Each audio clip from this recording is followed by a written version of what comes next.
Joining us now is Yonatan Daon. He's from the Ayn Rand Institute, and he's the key figure behind the scenes who's bringing the Ayn Rand conference to Australia in 2024 in Brisbane, and he's been contributing immensely to the growth of the institute. He's an art historian, and he's a blogger, and he's dedicated to promoting Ayn Rand's philosophy. Yonatan, thank you so much for joining us today. Thank you, Vikki. It's a privilege. Can you tell us a bit about your role with the Ayn Rand Institute and what drew you to her philosophy? Yes, of course. So my life was changed when I was reading Atlas Shrugged when I was 17. I was in a religious yeshiva. I don't know if your viewers know what it is. It's a religious Jewish Orthodox school. I was with the yarmulke and the whole set. And when I was reading Atlas, I realized that my very way of living was wrong, and I should change everything. I became a big advocate of freedom, free market, capitalism, reason, and ethics of individualism. Can you tell us more about that community? Because I know when you were a little boy, you got given a gift, but then you weren't allowed to keep it, basically. Yeah, it's a very well. I was not in the strictest form, but yeah, there's a good positive element in Orthodox Judaism that is very pro-intellectual, questioning, pro-thinking, pro-reading, which is good, but it's all within the box. You cannot question God. You cannot question the things that you have to do as part of the religion. So it's boxy, but you can get out of the box if you read and learn about other ideas. So I did that, and it changed everything for me. That's awesome. And so now you're, the Ayn Rand Con in Brisbane sounds like an exciting event. Do you want to share more about what you're hoping to put on at the conference? Of course. It's our brand of conferences, Ayn Rand Con. We've been doing it since 2016 in Europe annually. Last year, we just did it in Amsterdam in March. It was a very successful conference. We are mostly targeting students, but also adults are coming as well. We are bringing our finest speakers this year. We're bringing Dr. Yaron Brook, who is the chairman of the board of directors of the Ayn Rand Institute. And we're going to have lectures. We're going to have discussion sessions. We're going to have social evenings. It's going to be first an exploration of Ayn Rand's philosophy. So we do prefer to have attendees who have a certain amount of understanding, who have engaged with their materials, have read Atlas Shrugged, have read The Fountainhead. And we're going to have a terrific time in Brisbane. We've been last year in Australia. That's where we met Vikki, and we had a terrific time. I met so many great, really inspiring young people that we realized we have to be in Australia as well. So that's what made us want to come this year. And it's going to be a weekend. We're going to have an evening reception, 2 full days, a social evening. It's going to be great. We're also bringing mentors. So we're bringing key people from business, entrepreneurs, perhaps even some politicians to provide advice for aspiring young students about their career. So we want to empower the youth. We want to put forward the ideas of enlightenment, reason, rationality, and an admiration for freedom, the very thing that our Western civilization is built upon. Absolutely. And like you said, we met at the CPAC conference, which was held in Sydney last year. And that's another event which really brings so many thinkers from across the world together into Australia. And how much demand is there for these events now? And do you think it's increasing at the moment? I was surprised by the incredible response we got when we were here in Australia. We were never in Australia. That was our first official tour of the country. We've never been there. And people came out of nowhere. Like, if we look at our database of people that we know in our institute, nobody in Australia. But we came to Melbourne, we came to Sydney, we came to Brisbane, we were even in Perth. And people just came out of nowhere. They said, yeah, we're huge fans of Ayn Rand. We've been objectivists for decades. And we got donors. We got new students to join our Ayn Rand University. I can tell you about it later. And it's very exciting. And I love Australia. It's a beautiful country. I had an amazing time. I think Sydney is the best city in the world, really. It used to be better, trust me. What would you say? You did have a huge crowd in Sydney, and what would you say though are the core principles? If someone was listening to this and they weren't aware, or they of the Ayn Rand Institute, University, or what would you say are the core principles of objectivism?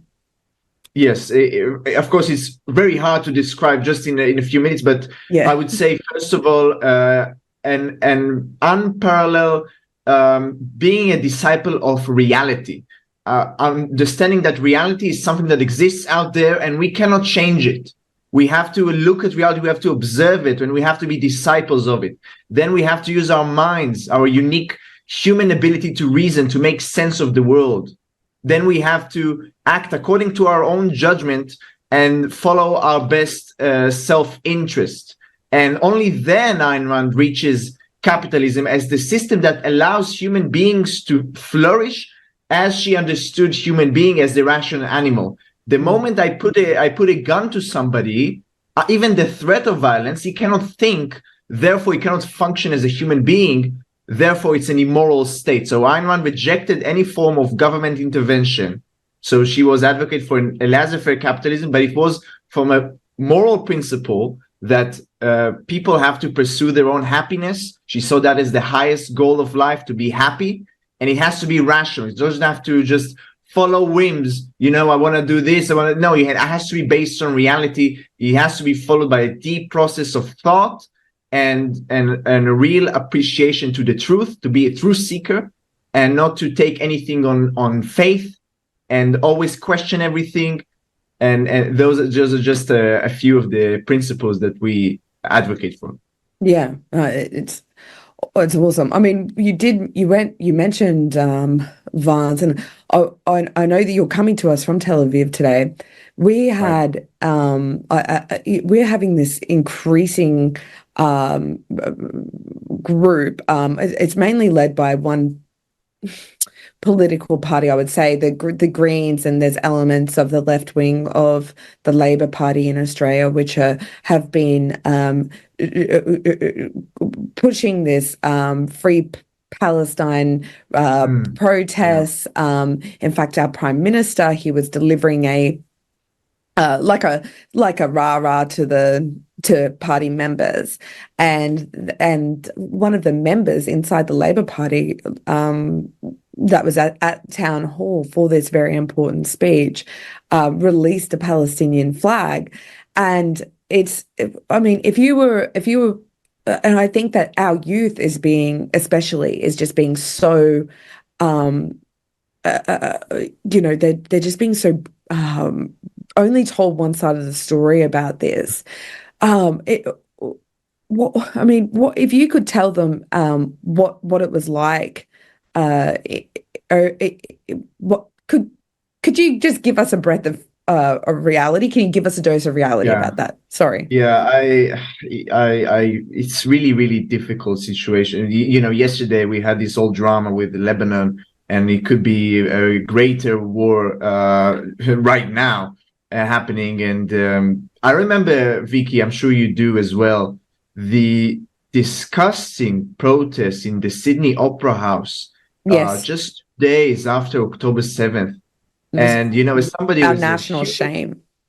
It is. And as a person who is a huge admirer of Australia, of the Australian beauty, in the symbol of it all, to have such a disgusting project, it really shows you the moral depravity that is rampant across the youth. And we have also seen it last year when they tried to do the referendum. There are a lot of terrible trends in Australia, and indeed that is why it's so important what we're doing with this conference. We're providing the positive. We're providing we're justifying the Israel as a beacon of morality in a sea of savage countries that doesn't have basic individual rights. Israel is a basically free country. Women can wear whatever they want. Gays are not thrown out of rooftops in Israel.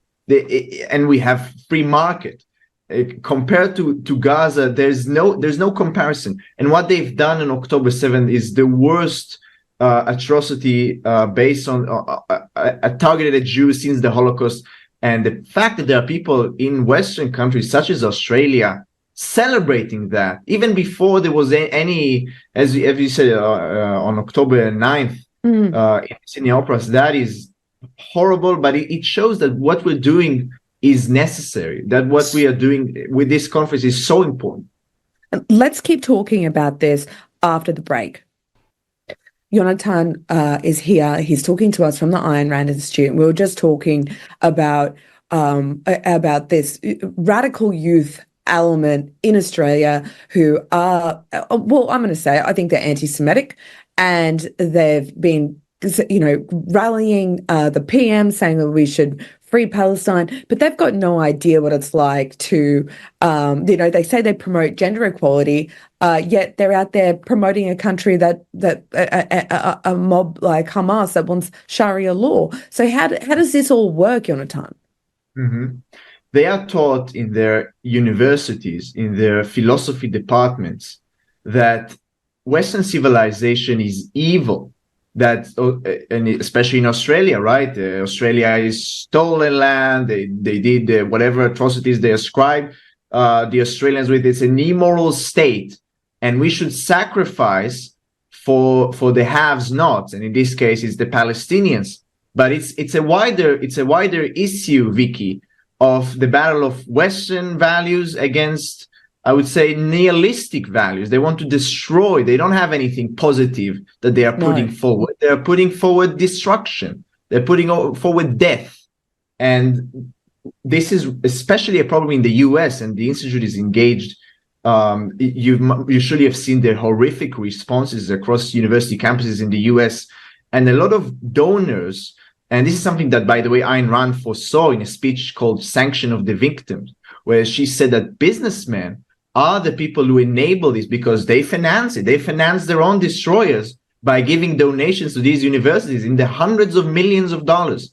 And following October 7th, it served as a wake-up call to a lot of these donors to realize that this is evil, what's going on in these universities, what they are teaching in their philosophy departments, their humanities departments is evil, and we have to provide an alternative for it that champions the ideas of reason, the ideas of individualism, the ideas of freedom. All of these they are against. They are for collectivism, they are for socialism, communism, fascism, Nazism, whatever form, Islamic totalitarianism, that's a popular one today.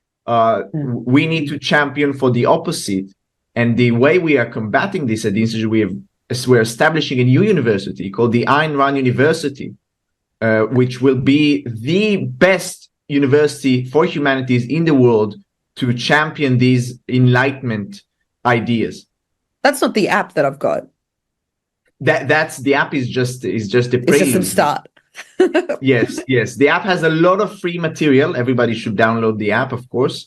But we have courses. It's going to be a college. People are going to get their BAs and masters with us. And we already have 200 students in the digital program, over 200 from around the world. But we are now building a campus in Austin, Texas, and it's going to be beautiful. I mean, it is so necessary right now at this time where I feel things are so fractured, perhaps more than ever. And I'll go into this further on in the show. Oh, hang on. I've got time. I'll go into this further on in the show, but one of the groups which is really promoting this Free Palestine, and they've decided that we've got these that Australia and Palestine are the same. The same thing. It's stolen land. All these terrible atrocities that occurred, and therefore we're the same. And it couldn't be any more different. the party that is really driving this stuff is the party that, when it started out, it was all about environmentalism. It was all about saving the forests. And it's just like it's gone now from this shade of environmentalism to this extreme form of communism. But is it just that and it almost feels like they've gotten in by pretending to care about, koalas, and now that they've actually, like, they've got ministers in Australia now, and now it's just turned into this whole, well, we're out there and we're going to be the member for Palestine. In fact, one of our senators, Fatima Payman, actually just left the Labor Party because she crossed the floor in Australia to try and push Australia to back a Palestinian state, and with the phrase from the river to the sea. And what does that phrase mean to you? It means Holocaust. It means my death. It means the death of all my friends, of all my neighbors, of every destruction of everything. That's what it means. Wow. So it's so important that we do have an alternative, because you're right, this is what is being pushed through our universities. Yeah, and the poor, well-meaning youth that you have in Australia, and there's amazing youth in Australia. I've met so many incredible young minds in Australia last year. They know better, and that's why we're doing this conference, so that we can bring them there and teach them the alternatives. And the thing about the Greens, it's not surprising, is it, Vikki? They are for everything that's anti-human. They are pro the environment to destroy humanity. They are anti-energy. They want us to use less energy. They want our lives, our standard of living, to diminish. And now they are pro-Palestine. This is all very much aligned. Now, thank you so much for talking to us all the way from Tel Aviv. Quickly, how can people register? How can they get involved? Is there an early bird special? How do they do it? Thank you, Vikki. They go to aynrand.org/Brisbane, and we have scholarships for students from around the region to travel for free to the conference. And registration will be launched in the next couple of weeks. You can sign up for email updates, but it's aynrand.org/Brisbane. Come join us. It'll be terrific. That is awesome. That is so, I'm very excited for this, and I think it's going to be an incredible event, which is really going to emphasize the importance of objectivism to this community, which needs it so badly. Thank you so much. This will be, I think you're going to get many, many success stories out of this. So thank you very much, Yonatan. I really appreciate your time today. Thank you very much, Vikki. I hope to see you there. Mate, I'm trying to get there. I just need to figure out the end of the school calendar, and I'm doing everything, because I so enjoyed CPAC and what you were talking about at CPAC, and I really want to ensure that young kids in particular get this, not young kids, but you know what I mean, older kids get this access. Absolutely. Yeah. Thank you, Vikki. It's been a privilege. Thank you so much.